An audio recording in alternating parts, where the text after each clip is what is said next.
Todos conhecem a história de Noé, o homem que construiu uma arca para salvar os animais e sua família de um dilúvio que cobriu a terra. Mas e se eu te dissesse que a história original não está na Bíblia? E se a verdadeira arca de uma civilização muito mais antiga ainda estivesse escondida, esperando para ser descoberta, milhares de anos antes de Noé? Os sumérios já contavam a história de um homem escolhido pelos deuses para sobreviver a uma inundação global. O nome dele era Ziusudra, e muitos acreditam que sua arca, o primeiro grande navio da humanidade, ainda repousa em algum lugar nas imponentes montanhas da Turquia. Vamos voltar no tempo, para a antiga Suméria, o berço da civilização. Segundo os textos gravados em tábuas de argila, Ziusudra era um sacerdote muito devoto. Amdia, ele foi avisado pelos deuses de que uma catástrofe terrível estava prestes a acontecer.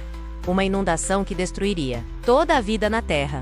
A sua missão era construir uma embarcação gigantesca, selada com betume para torná-la impermeável, e colocar dentro dela sua família e as sementes da vida, ou seja, os animais e as plantas. Quando as chuvas torrenciais finalmente pararam e as águas recuaram, a arca de Ziusudra repousou em uma montanha sagrada. Soa familiar, não é? Séculos depois, a mesma história seria recontada no livro do Gênesis, com um protagonista diferente, Noé. O detalhe mais intrigante é que os textos sumérios, escritos em cuneiforme, são comprovadamente muito mais antigos que a Bíblia. Isso nos leva a uma pergunta fundamental. Seria a história de Noé uma releitura da lenda de Ziusudra? A tradição, tanto bíblica quanto de outras culturas, aponta para um local específico onde a arca teria encalhado, o Monte Ararat, no leste da Turquia. Este vulcão adormecido, coberto de neve e gelo, tem atraído exploradores e aventureiros por séculos. Desde o século XIX, expedições afirmam ter encontrado evidências surpreendentes. Relatos falam de estruturas de madeira fossilizada, formas retangulares gigantescas, visíveis sob o gelo em imagens aéreas e até mesmo vestígios metálicos em altitudes onde não deveriam existir. Mas talvez o mais impressionante não esteja no topo da montanha, mas em seus arredores. Arqueólogos descobriram, não muito longe dali, marcas de ancoragem e pedras enormes pesando toneladas, com furos circulares, perfeitamente esculpidos. Muitos acreditam que essas eram as âncoras da arca, usadas para estabilizar a embarcação durante a tempestade. Avançando para os anos 80, a tecnologia moderna nos deu uma nova pista. Imagens de satélite revelaram, perto da vila de Durupinar, uma formação geológica peculiar, com o formato exato de um barco, com mais de 150 metros de comprimento. As suas dimensões coincidem de forma impressionante com as descritas nos textos antigos, incluindo a Bíblia. Enquanto alguns cientistas afirmam que se trata apenas de uma formação natural, outros discordam veementemente. Pesquisadores independentes usaram radares de penetração no solo, e os resultados foram chocantes. As imagens mostraram linhas regulares, simetria e que parecem ser compartimentos internos. Exatamente como seria de se esperar em um navio. Será possível que essa formação, conhecida como o Sítio de Durupinar, seja na verdade a Arca de Ziusudra, preservada sob camadas de terra e rocha há mais de 10.000 anos? A história do dilúvio não é exclusiva dos sumérios e dos hebreus. Os nomes mudam, mas a essência da narrativa permanece a mesma. Para os sumérios, era Ziusudra. Para os babilônios que vieram depois, o herói se chamava Utnapishtim, como contado na famosa epopeia de Gilgamesh. E para os hebreus, era Noé. 3 culturas diferentes, separadas por tempo e espaço, compartilhando 3 versões de um mesmo evento cataclísmico.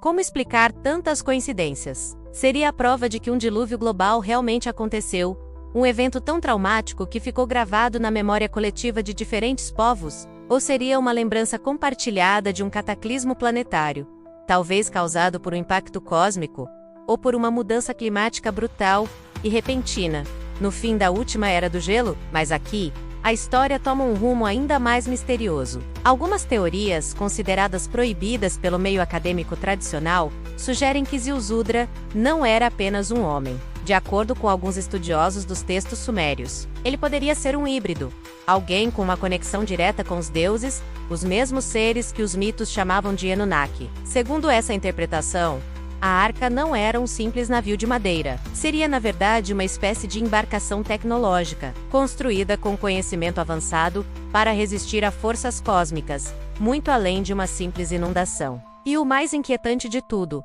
há inúmeros relatos de que governos e até instituições religiosas têm, ao longo das décadas, bloqueado o acesso a certas áreas do Monte Ararat, impedindo novas escavações e pesquisas independentes. O que eles estariam tentando esconder? Deixando as teorias mais ousadas de lado por um momento, o que a ciência moderna diz sobre um dilúvio global? Bem, os cientistas reconhecem que por volta de 10.000 AC, código, no final da última era do gelo, o planeta passou por uma transformação radical. O derretimento massivo das geleiras causou um aumento repentino e dramático no nível dos oceanos, inundando vastas áreas costeiras que antes eram habitadas. Ou seja, um dilúvio real de proporções continentais de fato aconteceu. Seria este o mesmo evento registrado por Ziusudra e recontado através das gerações? Muitos pesquisadores acreditam que sim. A história do dilúvio seria, portanto, a memória de um desastre natural real. Um evento que marcou a humanidade para sempre, e foi recontado ao longo dos milênios, com diferentes nomes, símbolos e interpretações culturais. Até hoje, o Monte Ararat permanece envolto em mistério, com muitas de suas áreas fechadas ao público e a pesquisadores. Aqueles que se aventuram de forma independente afirmam continuar vendo coisas estranhas, estruturas artificiais que aparecem e desaparecem com o movimento do gelo, anomalias magnéticas e uma sensação de que algo monumental está escondido ali. Cada vez que uma nova evidência parece estar prestes a vir à tona, as autoridades locais ou internacionais parecem intervir, citando razões de segurança ou instabilidade política na região. A pergunta que fica é: o que existe lá em cima que o mundo não pode saber? Seria apenas uma lenda, ou a prova física de uma história que pode reescrever o início da nossa civilização? Ziusudra, Utnapishtim, Noé. 3 nomes diferentes para uma mesma história que atravessou milênios. E talvez, uma mesma arca ainda esperando nas montanhas da Turquia, como a prova silenciosa de que o grande dilúvio realmente aconteceu. Se você gostou de desvendar esse mistério conosco, inscreva-se no canal e ative o sininho, porque existem segredos que o tempo tenta afundar, mas a verdade, de uma forma ou de outra, sempre acaba voltando à tona. Obrigado por assistir e até a próxima!